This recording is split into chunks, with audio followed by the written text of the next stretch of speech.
Good morning, ladies and gentlemen. So this morning we have the honor to listen to the Prime Cabinet Secretary and the Cabinet Secretary in charge of the Ministry of Interior and National Administration. His Excellency, the Prime Cabinet Secretary, is accompanied by my PS colleagues, PS Bitok, in charge of Immigration and Citizen Services, PS Salome Biako, in charge of Correctional Services, and PS Anne Wangombe, in charge of Gender.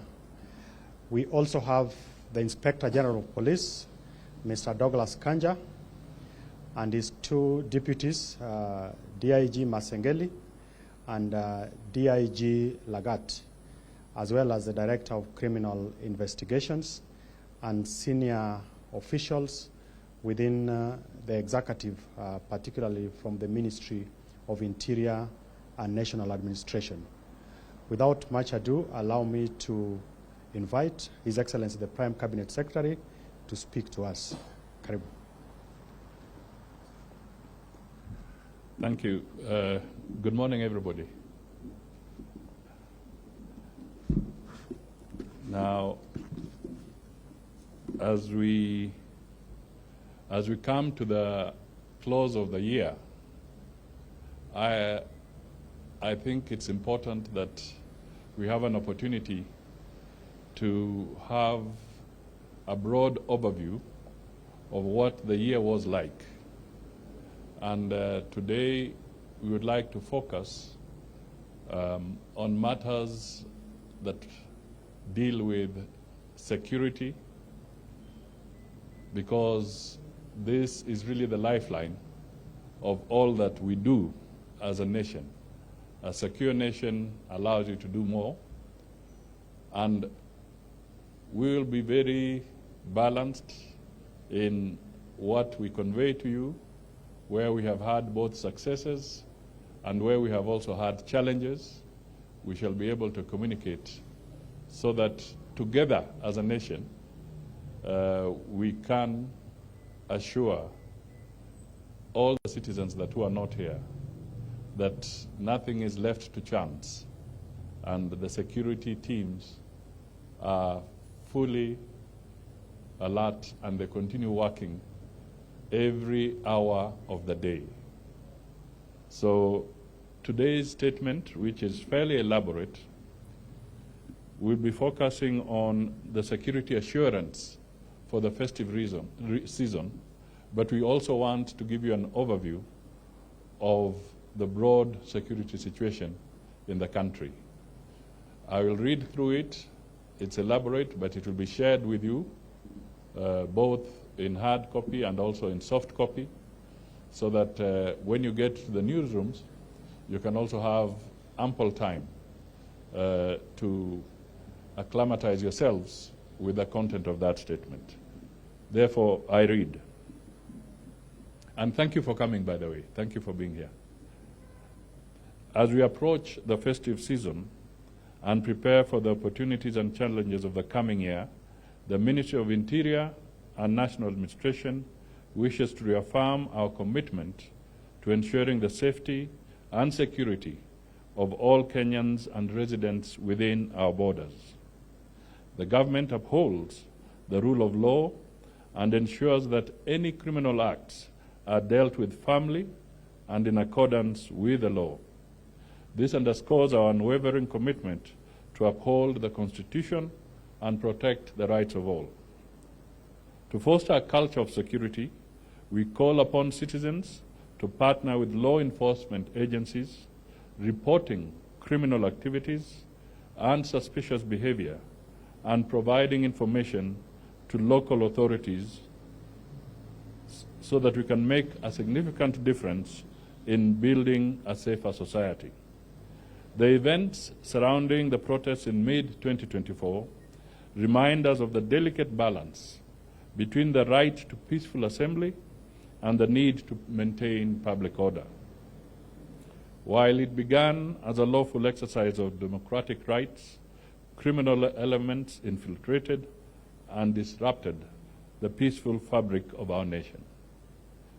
Though the majority of demonstrators sought to express their views lawfully, regrettably, criminal elements exploited the situation, leading to the tragic loss of life, a compromise of public safety, and the endangering of key national institutions, including Parliament and the Supreme Court. Our security services' response to the demonstrations aimed to restore peace and order. We deeply regret the loss of lives and injuries sustained during this period, both among civilians and security personnel. These losses are a solemn reminder of the collective need for vigilance and restraint. In the recent past, social media has been misused to perpetuate a narrative that certain lawful arrests were abductions, when in fact those arrested are either awaiting trial or have been released after the necessary legal procedures. Some of the people allegedly kidnapped were safely reunited with their families, for instance, the two Kitengela brothers and activists. All arrests will be conducted within the bounds of the law, and we remain committed to upholding the principles of justice and due process. Any officer found contravening these principles will be held accountable.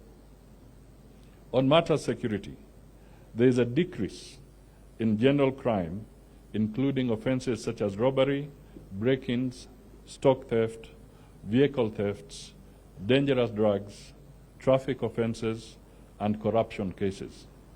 However, there are increased incidences of vandalism targeting electric power transmission infrastructure, resulting in power disruptions, affecting service delivery, and thus causing economic loss.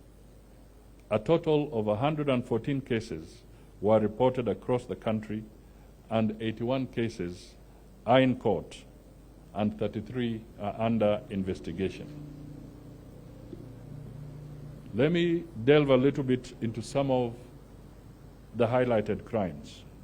Let me start with cattle rustling. The focus on the North Rift counties involving National Police and the Kenya Defence Forces has seen a 62% decrease in cattle rustling cases in Baringo, Turkana, Samburu, Elgeyo Marakwet, West Pokot, Marsabit, Laikipia, Isiolo, and Meru counties, where certain areas were earlier gazetted as disturbed and dangerous. These successes can be attributed to the coordinated multi-agency operation Maliza Uhalifu in the North Rift. Relatedly, 250 suspects, including 14 political leaders, were arrested and processed during the same period. The multi-agency operation updates as of 17th December 2024 indicate that 240 firearms were surrendered, while 14,598 cows were recovered. Unfortunately, 179 civilians were killed and 4 officers lost their lives. Following the resultant peace in the once volatile area, the government has completed rebuilding 11 primary schools. 5 others are under rehabilitation, while we project to rehabilitate 9 more for use during the first term of next year. Currently, the elephant in the room in the security sector is the worrying trend of emerging cases of femicide, which have brought to fore the underlying and ongoing violations of the rights of women in particular. The country has recorded a total of 7,107 sexual and gender-based cases. gender-based violence cases from September 2023 to date. Nairobi County recorded the highest number of SGBV cases, while Samburu and Mandera counties had the lowest incidence. There are 100 murders of women from August to November 2024. So far, the Directorate of Criminal Investigations has completed investigations on these, and the majority are pending before court. The Inspector General of Police has formed a specialized missing persons unit domiciled at the DCI Homicide Unit to deal with cases of femicide. In addition, His Excellency the President William Ruto, on Tuesday, 17th of December, 2024, that is earlier this week, directed the formation of a presidential working group on femicide. The team, to be gazetted soon, is expected to deliver actionable proposals and address femicide issues within 90 days of its creation, so that there can be a structured approach based on their recommendations. On road accidents, the country has recorded an increase in serious injury due to road traffic accidents, rising by about 11% since 2023. There has, however, been a decrease in fatalities among drivers, passengers, pillion passengers, those are the ones who ride at the back of a motorcycle, and motorcyclists by 5.85%, 10%, 9%, and 10.05% respectively. The month of December normally records the highest number of fatalities. I therefore urge Kenyans in this festive season, especially public service vehicles, drivers, driving on long-distance trips, to be careful and drive safely.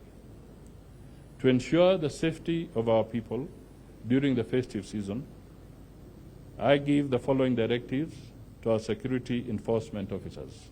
1, increased police presence and patrols along major highways, both day and night, to monitor and enforce compliance with traffic laws.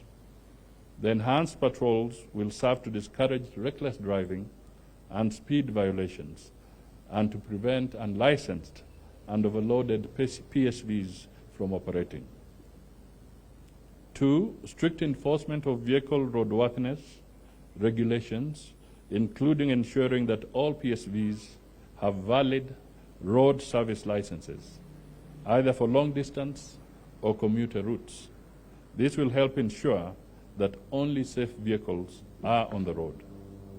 3, heightened action against illegal and unlicensed PSVs to prevent them from operating as passenger transport vehicles. Such vehicles should not be allowed to carry passengers, as they do not meet the required standards for passenger safety as stipulated in the NTCA operations regulations of 2014. We need them to enforce speed limits across all major highways and prevent road crashes relating to speeding. Personal responsibility by law enforcement officers, base commanders and officers serving within their stations should do their utmost to preserve safety and ensure no incidents occur within their jurisdictions. Every officer must be actively engaged in monitoring, reporting, and addressing any issues of non-compliance to road safety regulations.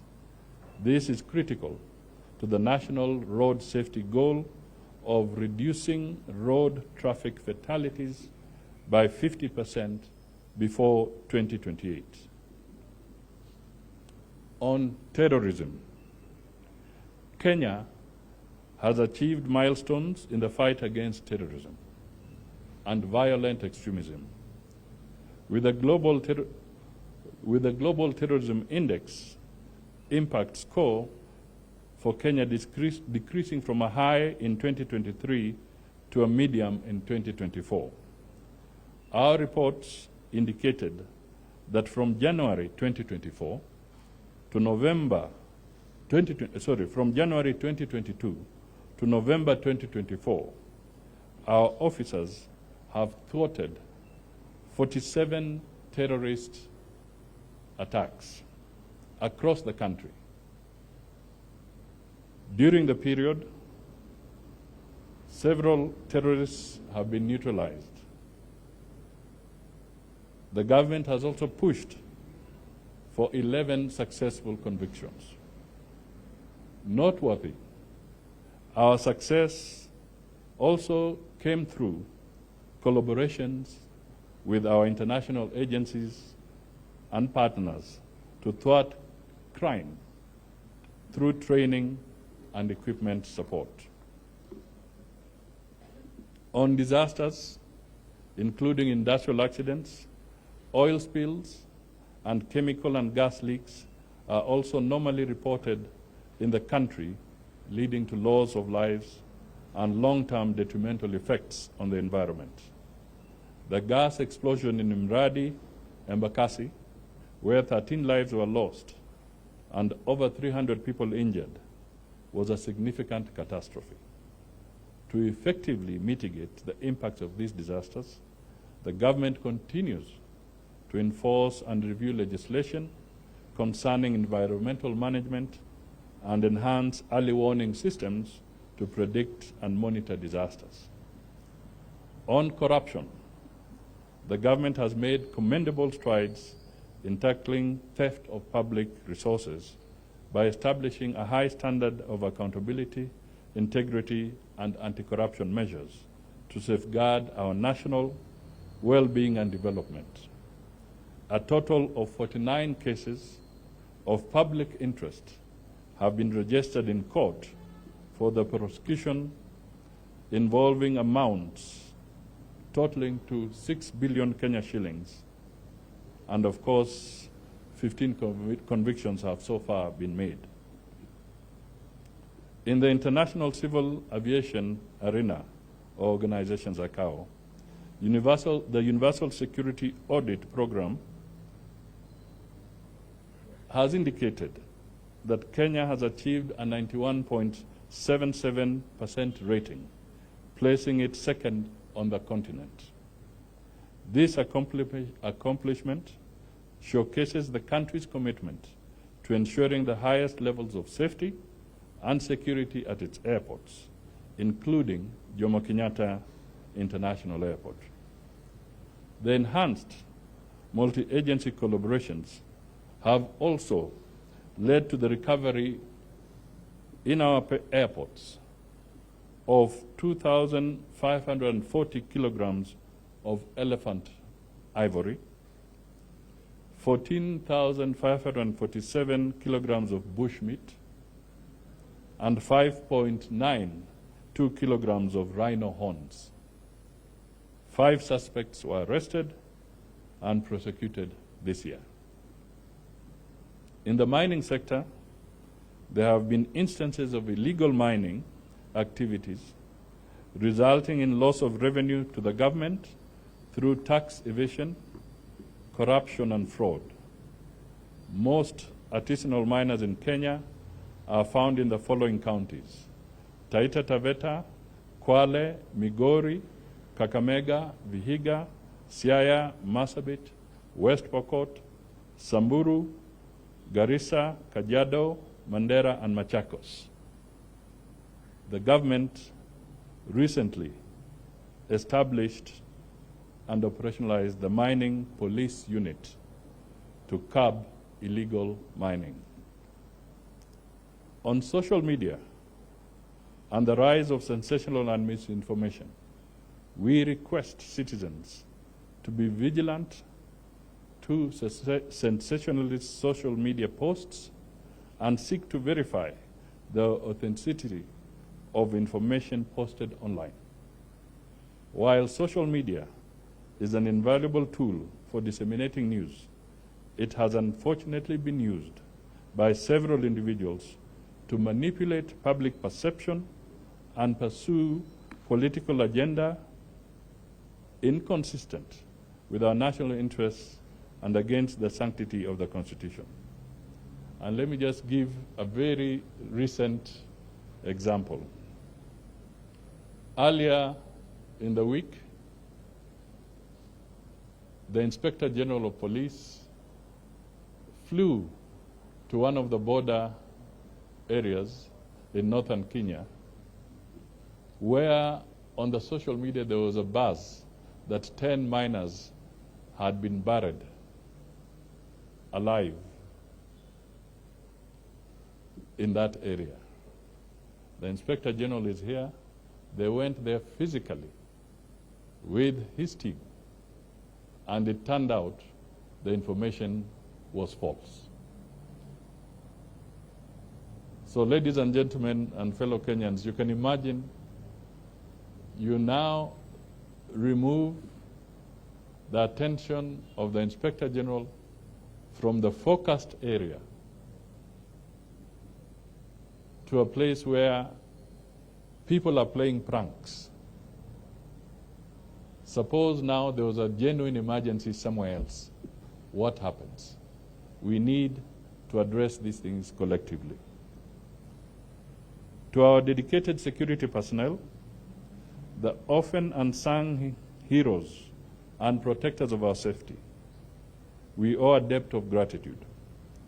Your unwavering commitment, often at a great personal risk, secures the freedoms and peace we cherish. You are the guardians of our nation's security, and your sacrifices do not go unnoticed. As a nation, we honor your bravery and dedication.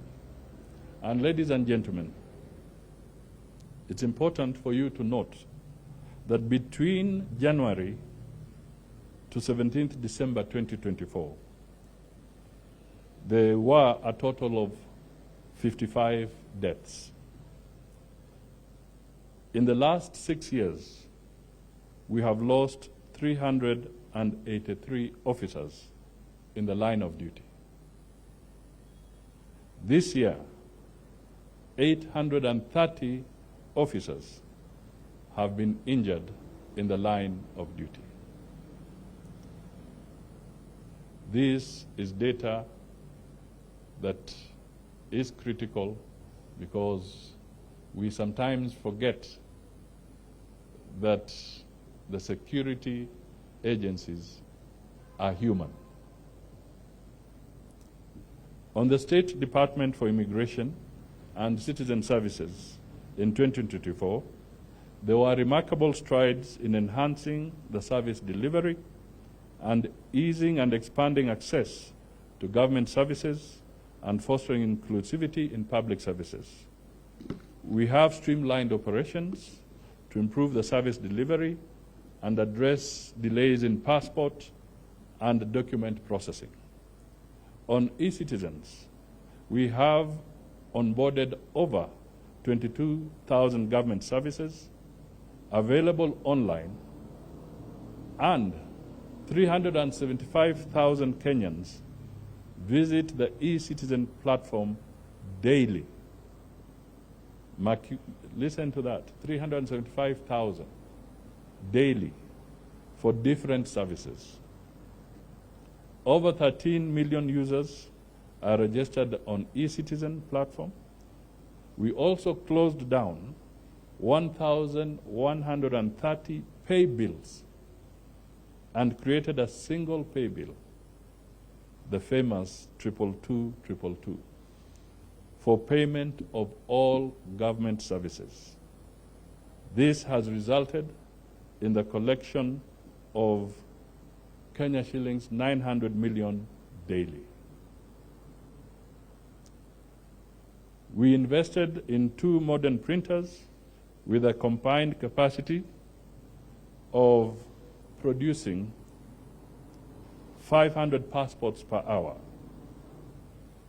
This investment, in tandem with the procurement of 1 million passport booklets, the recruitment of 300 immigration officers, and modifications of physical facilities, effectively resulted in the clearance of a backlog of 609,805 passports. So basically, there is no backlog now.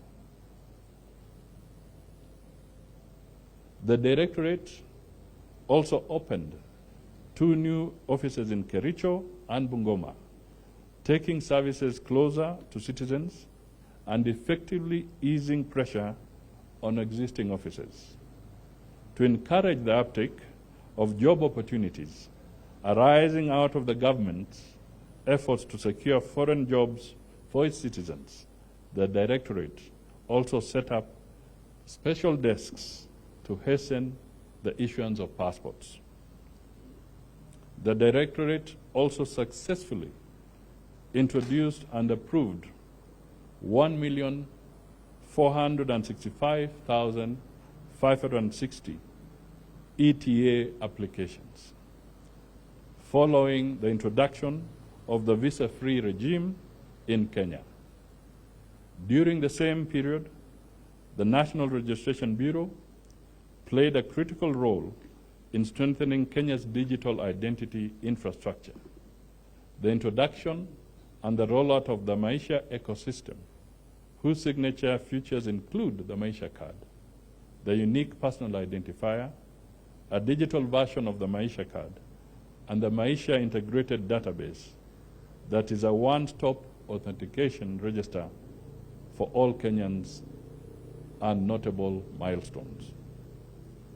The National Registration Bureau also invested in 2 printers and live capture units to sidestep manual processes and printed 1,778,773 ID cards to effectively clear a backlog of over 600,000 pending national ID applications. It also extended to the registration of first-time ID applications to approximately 900,000 Form 4 students who are eligible to prepare for transition to tertiary institutions, and we also opened 54 new grassroots offices. At the Civil Registration Services, 35 new offices were opened. The unique personal identifier system was successfully deployed in Nairobi and Huduma centers and digitizing over 16 million records. In the period under review, the Directorate of Refugees formally introduced the Shirika Plan, which proposes the conversion of refugee camps into integrated settlements for the mutual benefit of refugees and host communities. Ladies and gentlemen, this Shirika Plan has now become a global flagship for benchmarking in dealing with refugees. This is Kenya that has pioneered and led in this Shirika Plan. In summary, the State Department of Immigration and Citizen Services made tremendous progress in 2024, achieving substantial advancements across various departments. On behalf of the Ministry of Interior and National Administration and all security agencies, I would like to wish you and your families a peaceful, joyful, and safe festive season. May we cross over to 2025 with renewed hope and a steadfast commitment to each other and our beloved nation. Asanteni sana. Thank you for listening. It was very comprehensive, and you will get it from the media officers present in the government. Asanteni sana.